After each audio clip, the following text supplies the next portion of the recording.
I'm Dr. Sean Barrett, Emeritus Professor of Economics in TCD, and I'm running for the Trinity constituency of Shannon. Studied in Canada and have spent about 4 decades in the economics department of TCD as a lecturer and as a junior dean in college, an elected member of the board, and as the treasurer of DUCAC, and I was president of the soccer club in a particularly successful period when they used to do things like win the Collingwood. So Trinity has been my life for all of that period. Yes, the abolition of the Shannon was proposed by the Taoiseach, and in fact the Shannon voted to abolish itself. We tried by putting down many amendments, and some of our amendments held up the abolition for 2 or 3 days, but it did eventually go through. And at the time David was sick, and Ivana was voting with the Labour Party, so the burden of defending the Trinity constituency and defending the Shannon itself fell on my shoulders, but they were very, very willing shoulders, because I think that Trinity has made an immense contribution to the Shannon. The Provost had great big meetings in the Edmund Burke and so on, and I think the defence of the Shannon was largely led by Trinity, and eventually captured the public imagination. That the Irish Times had those wishing to retain the Senate at 26% on the Tuesday before the poll, and we accomplished about double that. So we found, particularly in working class areas in Dublin, the contribution of people like Mary Robinson, David Norris, Trevor West on North-South issues, Owen Skeffington on the treatment of children in Ireland is hugely valued. And the fact that Trinity senators are independent and don't typically take the party whip, we were bringing something to Irish democracy which was really appreciated. You know, that in Dublin Central, 68% of people voted to retain the Senate. And in a sense, the Senate is a TCD idea that during the treaty negotiations, the then Provost John Henry Bernard left the Provost House to go over on the mail boat to London, and he found where the negotiators were engaged in preparing the treaty, and he persuaded Arthur Griffith that very few Southern Unionists, or any at all, would be elected to the Dáil, and he said you must have a Senate to represent minority groups. And Arthur Griffith said something like, what a good idea, and Mr. De Valera wrote in to say what a good idea. So the Senate owes its existence to the thinking in the Provost House at the time, and those seats were kept in the treaty first and in the 1937 Constitution. And one of the valuable aspects which I think the government in seeking to abolish the Senate overlooked or forgot about was, of course, it is a Northern Ireland graduates vote for that part of the Oireachtas. And when I said that to the government minister introducing the abolition bill, I said, what am I to tell my northern constituents, many of whom would be unionists? They're having their rights to vote for the Oireachtas in the treaty and subsequent treaties abolished in a referendum in which they had no vote, because the referendum was conducted on the Dáil electoral register, which they obviously aren't on it.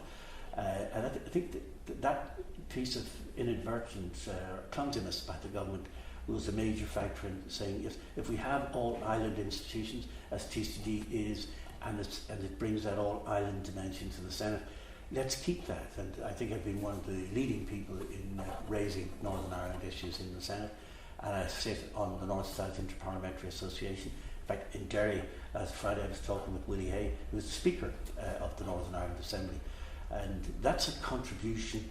Trinity ranks very highly in the affections of people there, and after all, if we can have an all-island rugby team, I'm sure we can have all-Ireland parliamentary institutions, and Trinity is at the core of that. Trevor West, my predecessor, was notable in those efforts, and things like when I went to Enniskillen, that the Dean said that after the Remembrance Sunday bombing, after a week at funerals the following Sunday, who was in the front row of the cathedral but Senator Trevor West of TCD. So we have huge capabilities in that regard, and I think that's something that influenced lots of people to support the Senate. Yes, I think we have to bring all of the knowledge that is on this campus to policy making. And that occurs every day, that there is no monopoly of wisdom. In fact, in the banking inquiry, they found that only 7% of the senior staff in the Department of Finance had qualifications in economics at master's level or above. So the kind of knowledge we have about this wonderful campus, it's needed in all locations.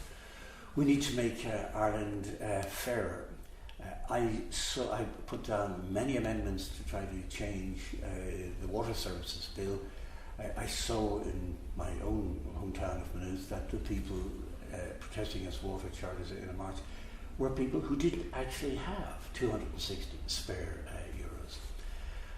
Because of the finance bubble and the way the banking was conducted, houses which, in our parents' time and grandparents' time used to be purchased for 2.5 or 4 times income went to as high as 12 times average incomes.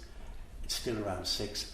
So we have to try to bring to the Parliament, why aren't houses available for 100, 150,000 anymore? Why are people's futures being mortgaged to pay for an item which used to be available at much lower multiples of average incomes?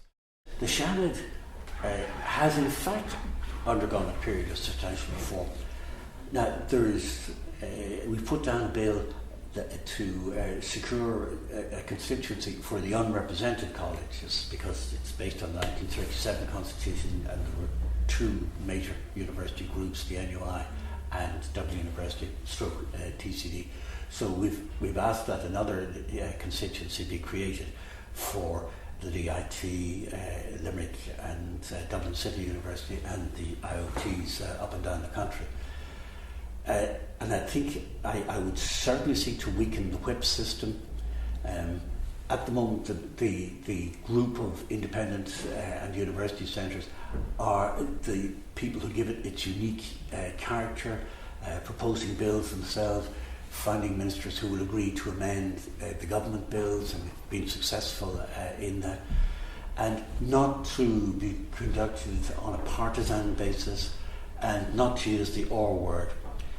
Now, it is a creative, the or word being resign. I think that the design of the Seanad is it's a flat surface, and you can actually discuss what's in legislation. I think I've been the leading proposer of amendments to bills. We've put forward 300 of them, which means the bill has to be discussed rather than something that's handed down as a fait accompli from a government office to be rammed through the Parliament.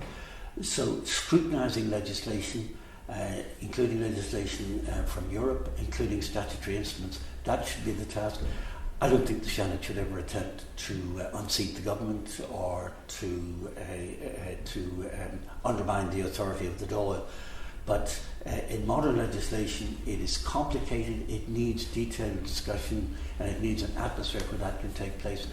And I think that's probably been a major contribution which the university centres make, and I hope I've been one of the leaders on that. People like Senator Fergal Quinn and Senator John Crown and I were the movers towards that model. We have to have the mechanisms which Parliament can protect people against disasters like the banking crisis, which has blanketed so many aspects of Irish life. We're in a position to do more on Northern Ireland than the Dáil is, because it doesn't have that representation. And to bring to the Parliament, we've brought up 3 Nobel Prize winners, for instance, who are here, whom the students have brought. We bring them to the Parliament, we bring the students to the Parliament. I think explaining that and what the Senate does was also a notable role in why, against all the odds, the public voted to save the Senate against the wishes of Fine Gael, Labour, and indeed Sinn Féin as well, and indeed many of the independents. So a different kind of Parliament in a bicameral system, looking at the legislation, trying to assess what its impacts will be, making sure it's properly thought out, improving the lot of everybody. That's in a wonderful Trinity tradition. Edmund Burke, and as I mentioned, C. Stafford in relation to the corporate punishment of children, Mary Robinson in relation to all liberal ideas, and you know, if we weren't there, that would not happen because of the whip system within the parties. I hope that the reforms that are being discussed now actually do happen, but mostly the evidence is that people, particularly government backbenchers, are whipped. They're not allowed to vote as they would wish, and they sometimes lose the wish to even express things independently. We've asked them, why don't you just make an independent speech, and if you're compelled to vote with the government, well, so be it. But they're afraid that the opposition will say that's that particular senator, he spoke in favour of something, then voted against. But we must have something which Edmund Burke brought here when the HIST was founded, where you can have a pro and a con and discuss the issue on its merits, take a vote, and the people involved remain good friends afterwards. And the Senate is approaching that kind of model.